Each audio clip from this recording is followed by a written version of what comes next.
बोलो गुरुदेव भगवान की जय। प्यारे कृष्ण कन्हैया लाल की जय।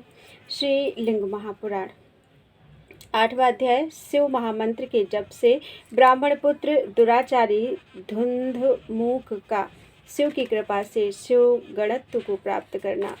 उत्तर भाग चल रहा है। सूत जी बोले, हे द्विश्रेष्ठो, ओम नमो नारायणाय। यह अष्टाक्षर मंत्र तथा द्वादशाक्षर मंत्र ये परमात्मा के श्रेष्ठ मंत्र हैं। किंतु हे विप्रो, ओम नमः शिवाय यह जो षडाक्षर मंत्र है वह सभी वेदार्थों का सारभूत है। उसी प्रकार शिवोत्तराय तथा मयस्कराय ये दिव्य तथा मंगलकारक पंचाक्षर मंत्र सभी मनोरथों को प्राप्त कराने वाले हैं। और उसी तरह प्रधान पुरुष रुद्र का नमस्ते शंकराय यह सप्ताक्षर मंत्र भी सभी मनोरथों को सिद्ध करने वाला है। हे द्विश्रेष्ठो, ब्रह्मा, भगवान विष्णु तथा इंद्र सहित सभी देवता, श्रेष्ठ द्विजगण एवं मुनि लोग इन मंत्रों से उन शंकर, देव देवेश, मयस्कर तथा अजोद्भव शिव का यजन करते हैं। और उन्हीं शिव को शंकर, रुद्र, देव तथा उमापति कहते हैं।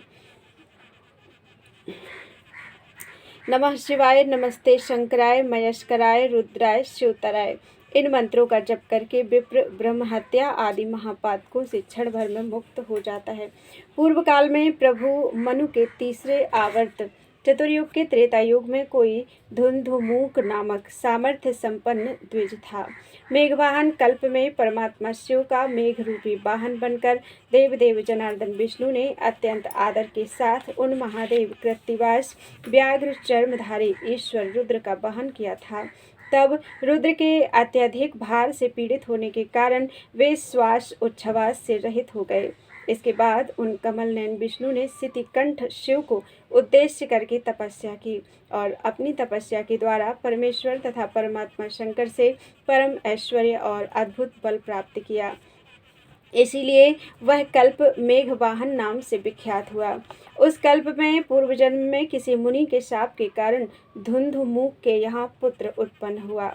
धुंधुमुख का वह पुत्र पिता के दोष के कारण दुरात्मा हो गया। पूर्व काल में वह धुंधुमुख विरक्त होते हुए भी भार्या पर मोहित हो गया और उसने अमावस्या तिथि को दिन में ही रुद्र दैवत मुहूर्त में कामासक्त मन से भार्या के साथ सुखपूर्वक संसर्ग किया और उसमें गर्भ स्थापित किया।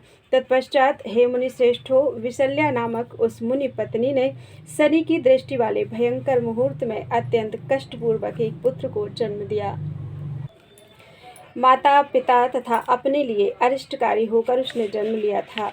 हे विप्रो, मित्र एवं वरुण नामक श्रेष्ठ ऋषियों ने उस धुंधुमुख से कहा कि यह दुष्ट पुत्र है, किंतु वशिष्ठ ने उससे कहा कि तुम्हारा यह पुत्र नीच तथा दुर्बुद्धि होते हुए भी बृहस्पति के प्रभाव से पाप से मुक्त हो जाएगा। हे द्विश्रेष्ठो, ऐसी दशा वाले पुत्र को देखकर वह धुंधुमुख बहुत दुखित हुआ।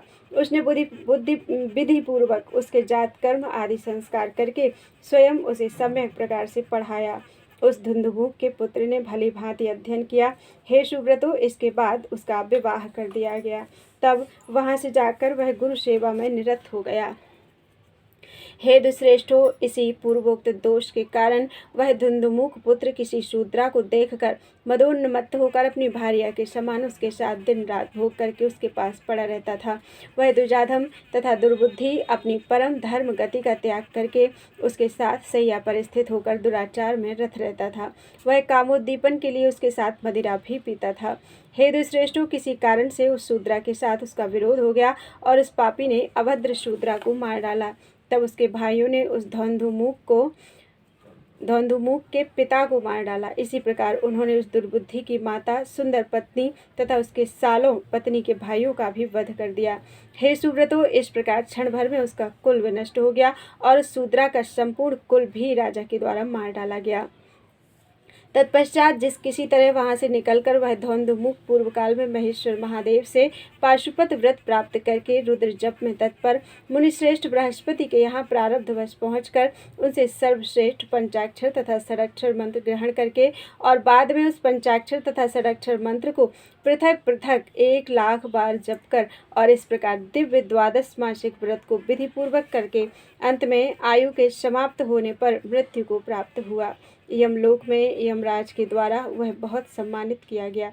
हे सुब्रतो, इस प्रकार उसने शूद्रों के द्वारा मारे गए अपने माता पिता तथा सालों का उद्धार कर दिया और सुंदर मुस्कान वाली उसकी पतिव्रता भार्या सौभाग्यवती हो गई। उन सभी के साथ विमान में बैठकर रुद्रलोक पहुंचकर इंद्र सहित सभी देवताओं से स्तुत होता हुआ वह गणाध्यक्ष बनकर भगवान रुद्र का प्रिय हो गया। अतएव अष्टाक्षर तथा द्वादशाक्षर मंत्रों से यह पंचाक्षर मंत्र करोड़ों गुना अधिक पुण्यप्रद होता है, इसमें संदेह नहीं है। अतः जो मनुष्य पूर्व में कहे गए विधान के अनुसार आदि में माया बीज लगाकर इस मंत्र का नित्य जप करता है वह परम गति प्राप्त करता है। हे मुनियों, मैंने आप लोगों से यह उत्तम कथासार कह दिया। जो मनुष्य इस सर्वोत्कृष्ट रुद्र जप संबंधी प्रसंग को पढ़ता है, सुनता है अथवा श्रेष्ठ द्विजों को सुनाता है वह ब्रह्मलोक प्राप्त करता है। इस प्रकार श्री लिंग महापुराण के अंतर्गत उत्तर भाग में अष्टाक्षर प्रशंसा नामक अध्याय 8वां अध्याय पूर्ण हुआ। बोलो वृंदावन बिहारी लाल की जय। त्वदीयं वस्तु गोविंदम तुभ्यमेव शम।